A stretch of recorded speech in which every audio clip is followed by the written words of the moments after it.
You know, low key, I think the 70s might be a better decade for horror movies than the 80s.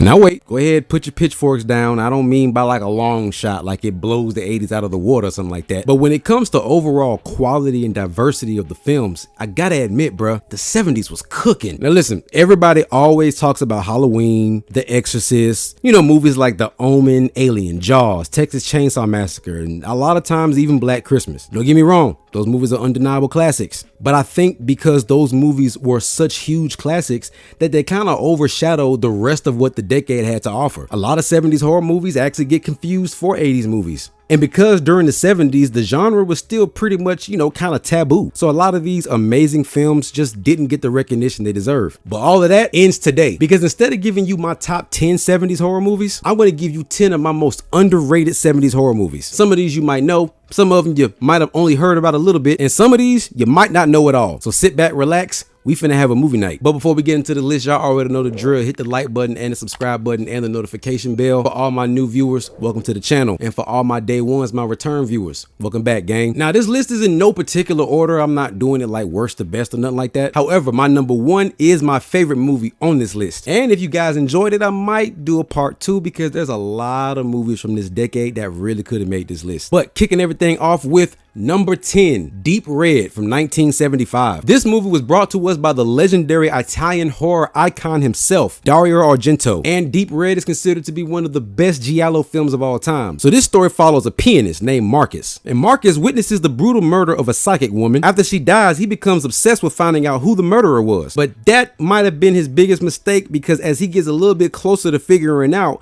he discovers that whoever did this is willing to kill anybody who gets even a little bit close to the truth. Everybody loves giving all the credit to Halloween as being the first slasher movie, but when I tell you, it is nowhere near the first slasher, bro. First of all, slasher movies low-key date back to 1960 when Psycho came out. Texas Chainsaw Massacre came out in 74, which was 4 years before Halloween. Black Christmas also 1974, 4 years before Halloween. And Deep Red is also a slasher movie that came out before Halloween, 3 years to be exact. It probably just didn't get the recognition it needed because it's an Italian movie. But I'm telling you right now, bro, Deep Red is fire. It is a good movie. First of all, anything with Dario Argento's name attached to it is going to be a good movie. I don't think he has like any bad movies. He has movies that I'm not like a big fan of, but bad, that doesn't exist in that man's filmography, bro. It influenced countless slasher movies after it came out. Definitely gained a huge cult following, and with it being an Italian horror movie, you already know it's a lot of blood. And this is the movie that he directed before he did Suspiria. I think kicking off this list with Deep Red is a solid start and should definitely let you know you were in for a wild ride. Number 9. Throughout the history of horror movies, black people, unfortunately, have always been seen as either the joke character or the person who get killed in like the first 10-15 minutes. Hardly ever in the past in the horror genre did black people get a lot of love, especially during the 70s. However, there was a movement during the 70s, more specifically the early to mid 70s, that involved black culture that a lot of people really don't know about. Now, you may have heard of the blaxploitation era, you know, movies like Superfly, The Mac, Shaft. But did you know that in the midst of all of those blaxploitation movies, there was blaxploitation horror movies? And one of those movies actually got sued by the studio that made The Exorcist. The movie in question is 1974's Abby, aka The Black Exorcist. So the movie follows Abby, a young woman who becomes possessed by an ancient African demon. She encounters the demon after her father-in-law unknowingly released the supernatural force during an archaeological expedition. She comes in contact with the demon possesses her and completely changes everything around her. But this demon isn't just a regular demon. This demon just so happens to be an African sex demon, and it turns Abby into basically a murderous, possessed sexual predator. I'm sorry, I couldn't even say that last part without laughing because it's so out of pocket. But listen, Abby, for what it's worth, is a good movie, bro. Now again, it's blaxploitation, it's low budget, it's a little goofy, but it's actually one of the better blaxploitation horror movies that we've gotten. And this movie, low-key, had a powerful social message behind it, because this was during the time when black people were starting to, you know, actually become respected members of society. This was post-civil rights. And pretty much, bro, this movie highlights the fear that men and society in general had for black women's sexuality. Because again, in the movie, she becomes a sex demon. Like, she literally hunts men down, coerces them into having sex with her, and when she's done with them, she kills them. And seeing a horror movie in the early 70s about a black woman having that much sexual power, that was way ahead of its time, bro. And the fact that Warner Brothers sued the studio because it was too similar to The Exorcist, when in actuality, it's literally not. The only thing that Abby and The Exorcist have in common is the fact that a woman was possessed by a demon, and the demon was saying and doing some freaky shit. But other than that, bruh, there's literally nothing the same at all. Because I don't remember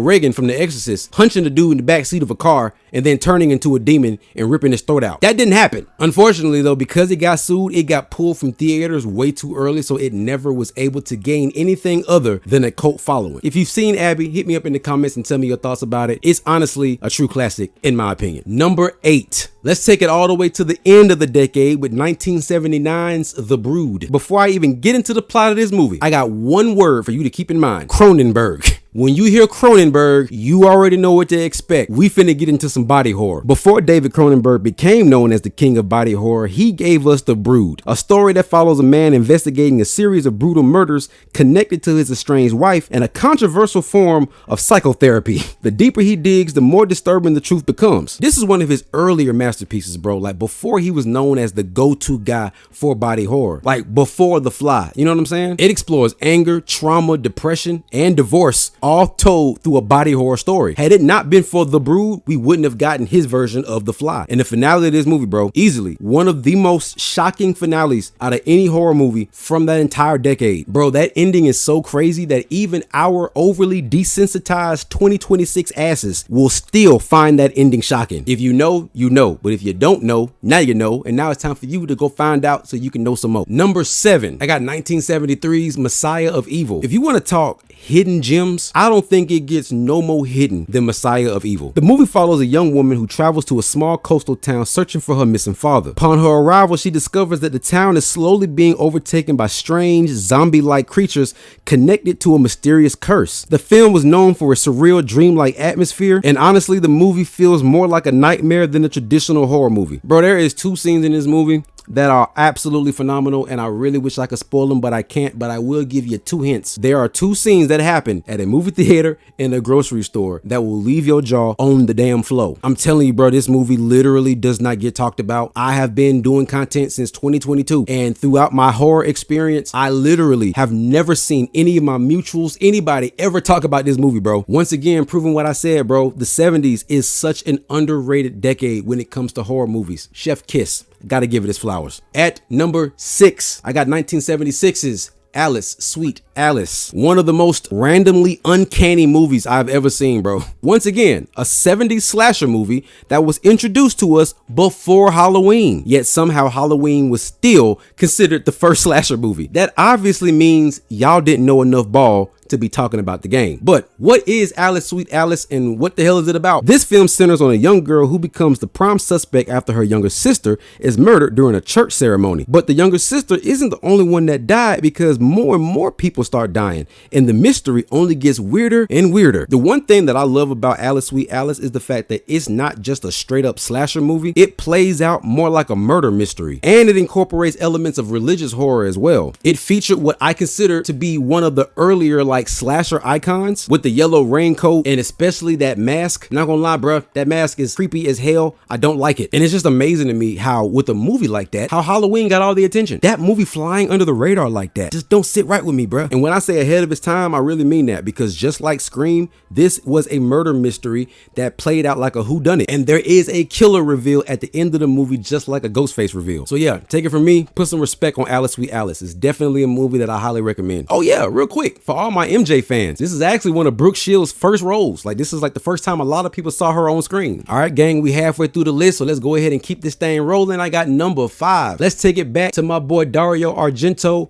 Let's take it back to Italian horror. Let's go to 1977's Suspiria. Like I said earlier, deep red, classic. But if you want to talk about Argento's masterpiece of a film, it is definitely Suspiria. This is like one of the more well-known movies on this list, bro. Like, Suspiria is often regarded as one of the greatest 70s horror movies. It did get a remake in, like, I think 2018. Yeah, bro, you don't touch a movie like Suspiria. Now, for those of you who never seen Suspiria or don't know what the hell it is, I know you're wondering, well, what is it about? This film follows an American ballet student who enrolls at a prestigious dance academy all the way in Germany, only to discover that something sinister lurks beneath the school's elegant exterior. And she also finds out that she might be dealing with, some witchcraft and a whole bunch of other weird stuff. This movie is famous for its vivid colors and dreamlike visuals. The soundtrack by Goblin is unforgettable, and it focuses more on atmosphere than traditional storytelling. And like I said, it often appears on lists of the greatest horror films ever made. Suspiria is a nightmarish, dreamlike, similar to like a liminal space kind of horror movie. It's one of those movies, bro, where it's like not a lot going on, but at the same time, it's a lot of shit going on in this movie.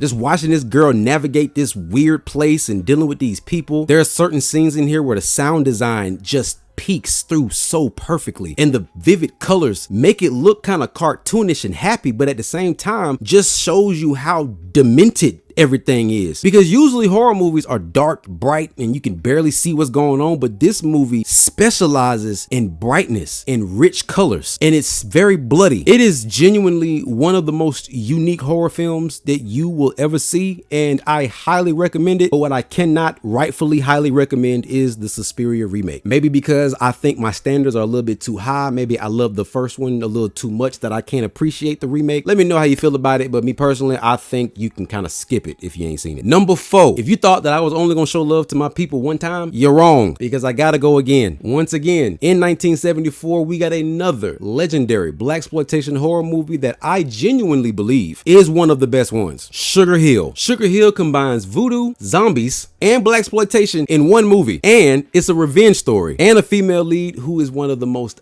badass horror characters of that decade, bro. So the movie follows a woman named Diana Hill. Her nickname is Sugar, hence the name of the movie, Sugar Hill. After her boyfriend gets murdered by a team of gangsters, Sugar turns to a voodoo priest for help, and what she wanted was an army to help her fight back against the gangsters. But by her going to a voodoo priest, I want you to guess what kind of army she recruited. If your guess was an army of undead zombies, then you'd be correct, because that's exactly what she did. And then Sugar and her mob of zombies get revenge on the gangsters. It's a unique blend of horror and a revenge thriller. Features one of the dopest zombies of all time. Not gonna lie, like this voodoo zombie army was kind of cool. Honestly, bro, what I love about Sugar Hill, other than the fact that it's a black horror movie that's not about some bullshit, is the fact that this is genuinely one of the most unique zombie movies you will ever see. This movie actually shows us the authentic origins of what a zombie is, because zombies come from voodoo culture, and they were used as undead servants and undead slaves who were basically controlled by the voodoo master to do whatever they wanted them to do. And that's exactly what the zombies are in Sugar Hill. They're not just mindless creatures who are hungry for brains, or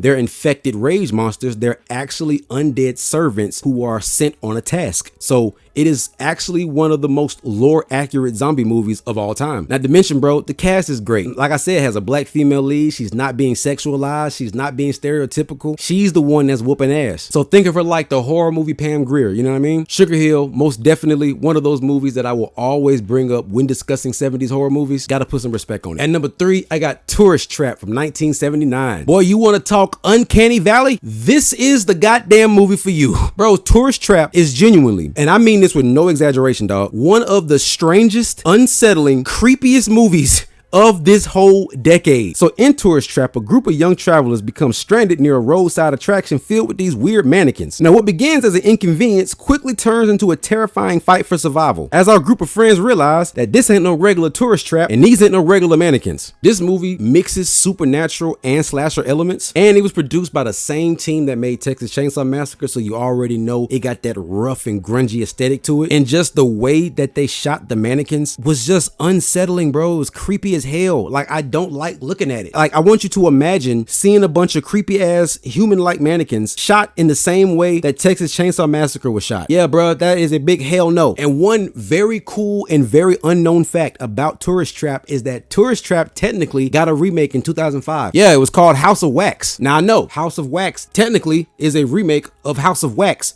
but it really ain't, because even though it technically has the same name of the House of Wax movie from like 50s or the 60s or something like that, the plot and everything about it is literally Tourist Trap. It is the same plot, bro. If you don't believe me, go watch House of Wax from 2005 and then go watch Tourist Trap from 1979, and I guarantee you will see all the similarities. And number 2, let's crank it up with something that I'm pretty sure most of you know, but I gotta give it some love because I don't think it's loved enough. 1979's Phantasm. Boy.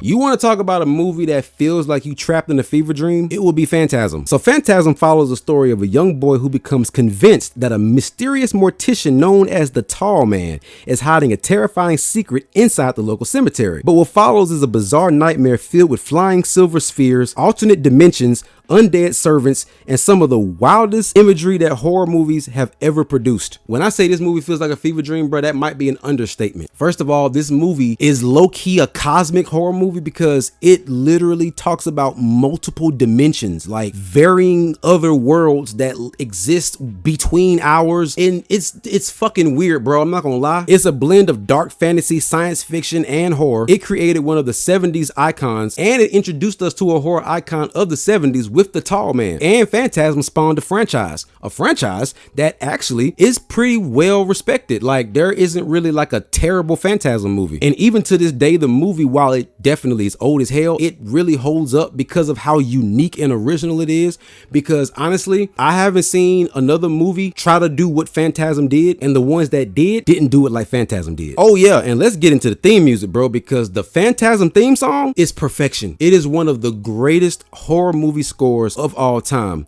As a matter of fact, DJ, spin that shit real quick.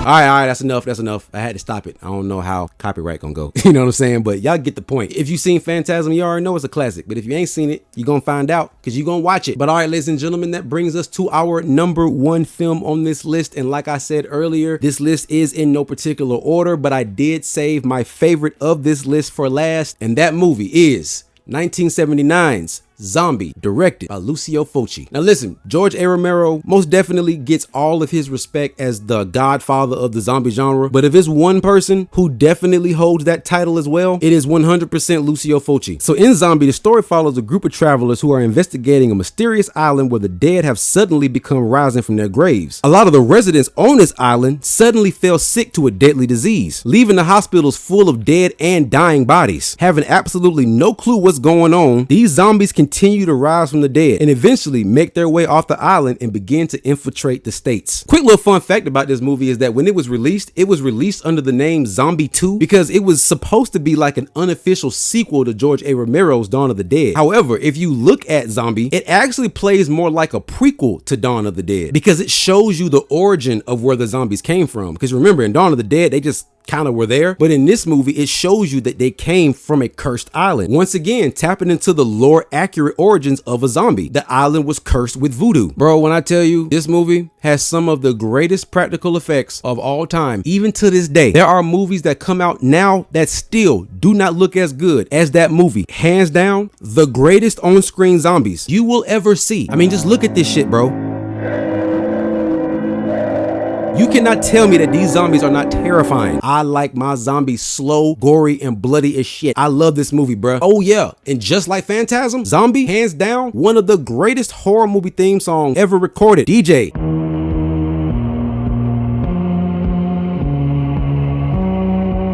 That is literal music to my ears. I love that theme song. I actually got that poster hanging up on my wall. That's how serious I am about this movie, bro. So yeah, if you consider yourself a fan of the zombie genre, bro, you can't call yourself official until you tap in to Lucio Fulci's Zombie. But all right, ladies and gentlemen, that concludes my list of 10 of the most underrated 70s horror movies of all time. If you want a part 2 to this, I got you, because there's actually plenty more that I can do. And I also want to hear from you guys. As a matter of fact, I might use some of y'all picks to make the part 2. I actually made this video because I ran a poll on my channel and I asked what kind of horror movies would you want me to recommend. And ironically, the 70s got the most votes. So here I am. I got to do what the people ask. But y'all already know who it is. It's your boy Stoney the Great, aka your spooky poppy. Y'all hit me up in the comments and talk to me. Don't forget to like and subscribe, and stay tuned for more because I got you.